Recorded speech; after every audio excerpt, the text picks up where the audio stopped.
We just saw the highly anticipated Node War stream, and let me be the first to tell you that it was everything we wanted to see slash know and more. And I'm gonna be honest, this is easily the hypest and best stream we've seen this year. I think with us leading up to Alpha 2, a huge system reveal is exactly what we needed, because as the months get closer, especially with a stream like this, our hype is just gonna continue to rise. Starting off, Steven is the mayor of Miralith. He opens his UI and is going through his mayoral commissions. We know that when a mayor initiates commissions and citizens complete them, they'll be rewarded with experience, glint, silver, node buffs, and possibly more. Really quick, there are commissions that may increase gathering speed for 24 hours like we heard on stream, which is a node buff. I'm sure there are a ton of variations that they can come up with for this type of system. The amount of mayoral commissions that can be selected is based on where that node is at in level. So more mayoral commissions will become available as the node progresses. Steven initiates the War Preparation Commission and heads to the commission board.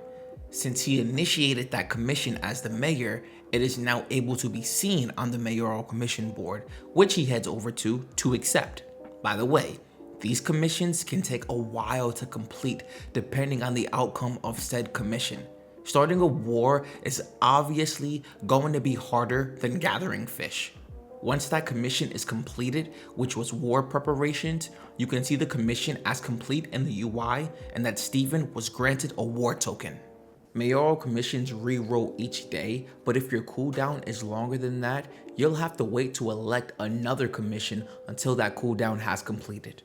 We then come to know that his node has an ongoing issue with the Winstead node, which was led by Margaret. And with the war token that he received from the War Preparation Commission, he declares war on them. So remember in my last video where I was saying I want to see what the objectives are going to be for Node Wars? It gets a little tricky here. This Node War mode was based on the Territory Control Scroll. With nodes and Ashes of Creation, there are zones that generate experience for your node that help level it up. This is a war for a specific territory. So we're fighting to take that territory slash experience from another node and keep it for ourselves, granting us more experience for our node. You might be confused as to what I mean by scroll. So depending on what scroll type you use, that is going to be the game mode that you'll be playing for that node war. So again, we saw territory control, but maybe we could see a capture the flag scroll, steal their gold scroll, mess up their base of operation scroll, let Q and Alpha 2 early scroll. Boy, if you don't get— We don't know all of the scrolls that we're gonna be getting in Ashes of Creation, which makes this 100 times better. For this territory control war, the first node to reach 1,000 victory points would be declared the winner. The kill value here as well was 1. So 1,000 kills would equal 1,000 victory points. Victory points can also be earned by completing objectives. Steven and the crew head over to the battleground and 2 objectives pop up for them. Bring 100 imbued blood to the war camp and bring 100 imbued material to the war camp. There's also a bar under those 2 objectives which tells you how close the enemy is to winning, which I think is a great addition. So here, imbued blood came from bandits as drops and imbued materials came from ruby caches in this point of interest. Now, what I thought was super dope was that there were 35 players in Steven's group. He told groups 4 and 5 not even to engage with the enemy and to just focus on obtaining the rubies and bring them back to the camp. Groups 1, 2, and 3 were meant to take on the bandits and collect their drops. I really like this because no one ever focuses on the objective. Focus on the objective and you'll start winning your games. It's simple. Stop worrying about your personal death record to honey bun liquor and help your team. As the war went on, battles with the other team did arise, and I will say, I really enjoyed what I saw. It didn't seem like they were just focusing on the battle in itself, even though there were a lot of fights. It seemed like there was an emphasis on the objectives, which I'm really happy about. As the fight continued on, Margaret's team finished their objectives first. Now, finishing your objectives will allow you to channel the God Spike, but whenever you finish your objectives, scholars spawn. Now, if the scholars are defeated, the time to channel will go up, which isn't good. Steven's team ends up killing all 4 scholars, which extends that time for the other team to channel. They seem like these mini boss enemies that are supposed to keep you back, but if you're able to defeat them, it allows you to make a comeback in this mode. Margaret's team ends up channeling the God Spike first, so Steven and his team had to attack to get them off of the God Spike. So that means they had to stop them from channeling and channel it themselves. This was pretty much the last phase of the battle, and it came down to who could defend their teammate that was channeling the God Spike. This is where we saw most of the PvP. Lots of abilities being thrown everywhere, people dropping left and right, and the battle going back and forth. Eventually, Steven's team came out on top and won the event. The territory is now controlled by Steven's crew, which was Mirrorlith, and they even got a node buff.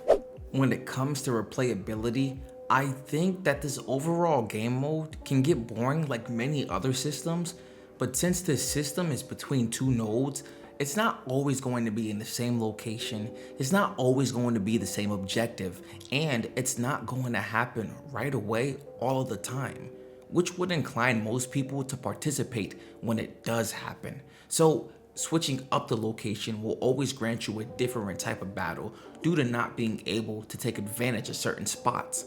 Participating in different modes will require different types of playstyles, which is another way that will keep this activity fresh. And again, since this activity isn't going to be happening all of the time, you'll probably want to be part of it because you may or may not know when the next node war will be. We also found out that there aren't any death penalties in this activity, but you will lose materials, meaning do not go into a node war with anything valuable because you will die and you will lose those materials. This is probably because of the objectives where you have to collect and deliver drops from mobs, because those drops on death keep the node war going. So I think this makes sense. As of now, events are intended to not be capped in terms of how many players can join. You'll just need to be part of that node. Intrepid is also looking into certain scrolls that allow alliances to join in on wars, so we're really just going to have to give it some more time until we find out more about the scrolls.